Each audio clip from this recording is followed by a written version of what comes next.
Before anything can be conveyed or learned, it is important to address a fundamental confusion about the nature of magic, as well as the purpose of this academy. Any sincere and dedicated study of magic must begin by collapsing all romantic projections and previously held beliefs that are detached from the rational order of existence, defy the fundamental truths of reality, and have no solid ground regarding what magic truly is. To understand why magic fails or succeeds, we must understand what it is and how it functions.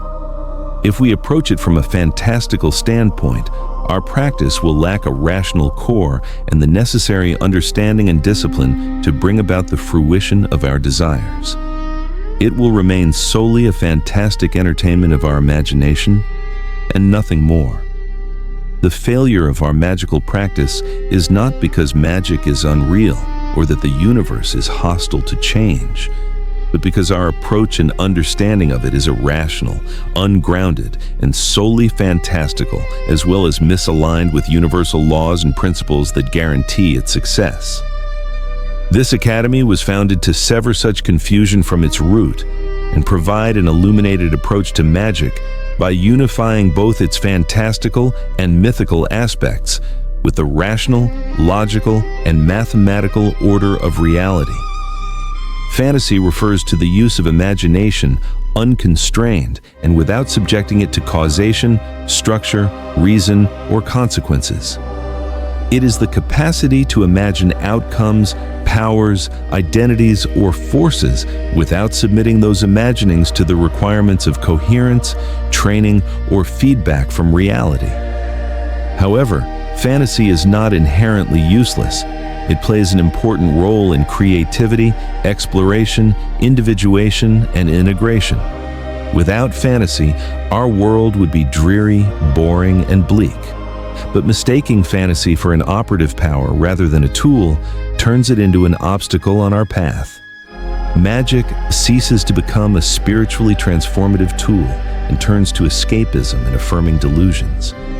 People are attracted to magic because they seek to change and transform themselves in their lives, but their approach tends to seek power without discipline, meaning and transformation without sacrifice, and reward without effort.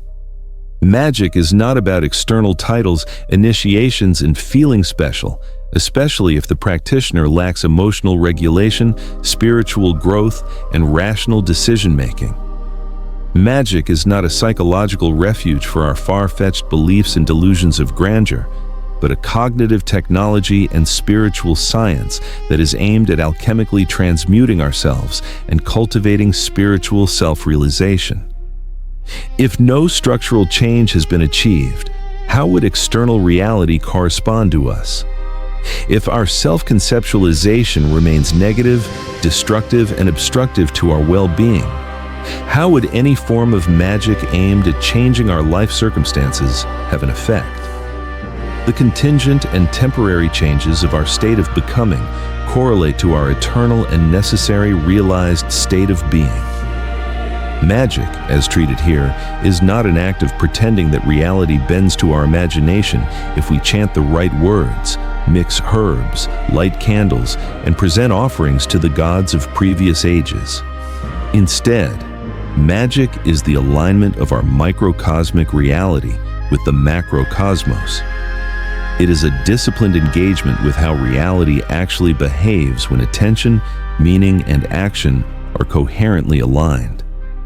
Such an alignment requires conscious clarity and understanding of the laws that govern the self in the universe.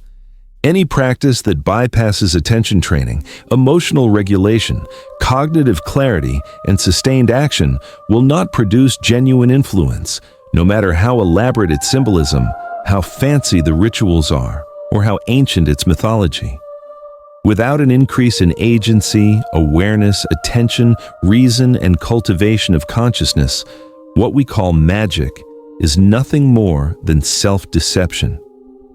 An increase in agency cannot be achieved by an externalization of agency to outside forces, entities, symbols, or cosmic mechanisms that operate independently of the practitioner's psychological and behavioral structure. This is not empowerment, but debasement, and is not different than the diabolical and satanic notion of Abrahamic religions that project the divinity of man to an external fatherly figure. In such systems, success or failure is explained by unseen influences and cannot be tracked to internal coherence, synthetic symbiosis between the conscious and unconscious mind, and rational realization of the self in the external world through their laws, principles, and mechanisms. Responsibility is displaced, and authentic growth cannot occur. The psyche maintains a constant state of projection, identification, attachment, and individuation, masquerading as fragmentation for wholeness and power. Fantastical romanticism in magic is not subjected only to how we approach external forces, but also to our fetishization of symbols. Symbols are interfaces that amplify what is already present in our cognitive and emotional symbols. They do not have an inherent power. Their power stems from their ability to encapsulate large amounts of knowledge and information that can be extracted at any given time. Genuine magic requires continuous feedback from reality and the willingness to revise internal models when they fail.